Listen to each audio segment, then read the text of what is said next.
আসসালামু আলাইকুম। ১৪ নম্বর সমস্যার সমাধান। আ এটা মূলত একটা সৃজনশীল প্রশ্ন। আমরা চলেন দেখি সমাধানটা কি বলছে।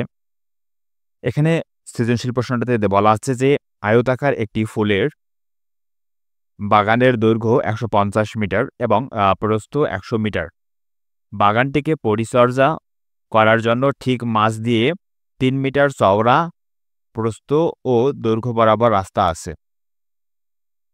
উপরের তথ্যটি চিত্রের সাহায্যে বর্ণনা করো। উদ্দীপকে আমাদের যে তথ্যটা বা যে কথাগুলো বলা হয়েছে, সেগুলোর আলোকে আমাদের একটা চিত্র তৈরি করে নিতে হবে। তো প্রথম তথ্য হচ্ছে যে, একটা ফুলের বাগান যার দৈর্ঘ্য ১৫০ মিটার এবং প্রস্থ ১০০ মিটার।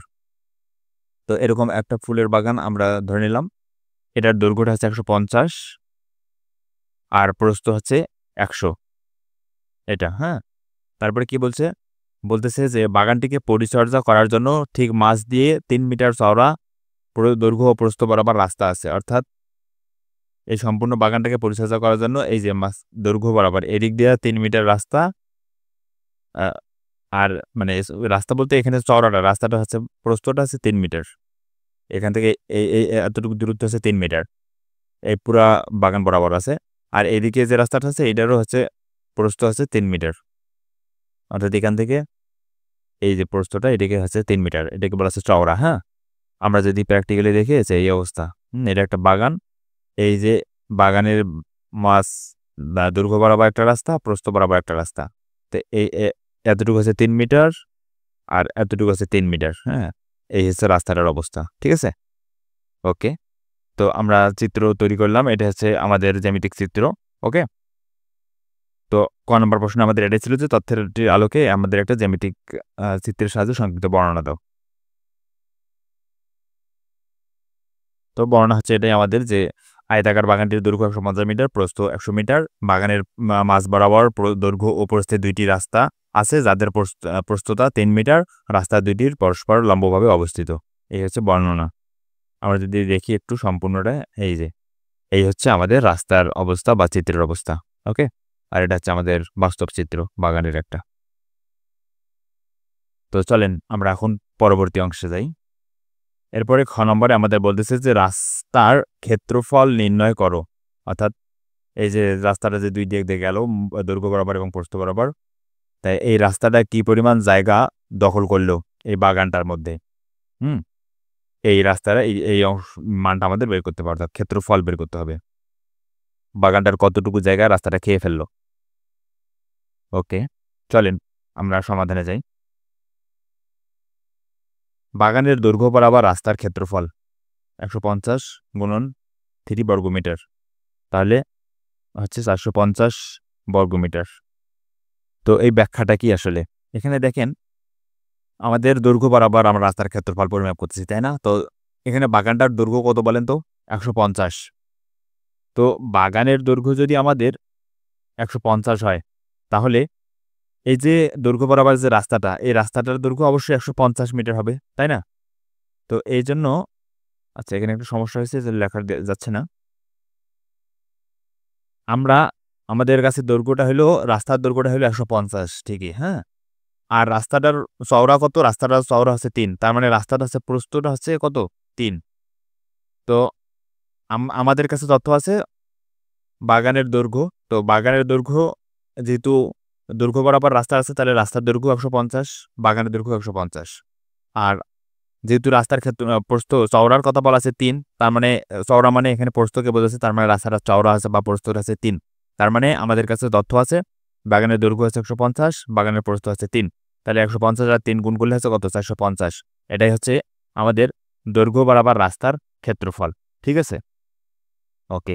এবার আসেন প্রস্থ বরাবর রাস্তার ক্ষেত্রফল। এখন বাগানের প্রস্থ বরাবর রাস্তার ক্ষেত্রফল ১০০ বিয়োগ ৩ গুণন হচ্ছে ৩। দেখেন, বাগানটার প্রস্থটা হচ্ছে ৩ মিটার। বাগানের প্রস্থ হচ্ছে ১০০। এই যে এটা। হুম। তার মানে প্রস্থ বরাবর বাগানের দৈর্ঘ্যটা হচ্ছে কত? ১০০। আর রাস্তার ক্ষেত্র মানে প্রস্থটা তো ৩ এ প্রত্যেকবারে, তাই না? তাহলে আমরা গুণন করব ১০০ গুণন ৩। হুম? তাহলে এখানে আমরা কি করছি? ১০০ বিয়োগ ৩। গুণন 3 করছি। মানে আমাদের সিস্টেম অনুযায়ী কথা ছিল 100 বিয়োগ গুণন 3 হওয়ার কথা। কিন্তু এখানে আমরা 3 বিয়োগ করে দিলাম। কেন 3 বিয়োগ করে দিলাম? এখানে 3 বিয়োগ করে দেওয়ার কারণটা হচ্ছে যে দেখেন, রাস্তা আমরা এইদিকে দৈর্ঘ্য বরাবর কিন্তু এটা পরিমাপ করে ফেলছি একবার। কিন্তু এ মে এ এ করে ফেলছি তার মানে এই অংশটার আমরা কি করছি? পরিমাপ করে ফেলছি। এখন আবার যদি আমরা এখানে ১০০ নেই তাহলে কিন্তু এই অংশটা ২ বার পরিমাপ করা হবে। ঠিক আছে? এই অংশটা ২ বার পরিমাপ করা হবে।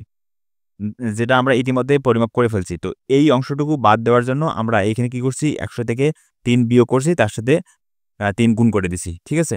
যেহেতু এই অংশটুকুর দৈর্ঘ্য হচ্ছে ৩, এজন্য ১০০ মাইনাস 3 ইনটু ৩। ঠিক আছে? তাইলে এখান থেকে আমরা ফলাফল পাচ্ছি ২৯১ বর্গমিটার। ঠিক আছে? তার মানে দৈর্ঘ্য বরাবর রাস্তার ক্ষেত্রফল হচ্ছে ৪৫০ বর্গমিটার এবং প্রস্থ বরাবর রাস্তার ক্ষেত্রফল হচ্ছে ২৯১ বর্গমিটার।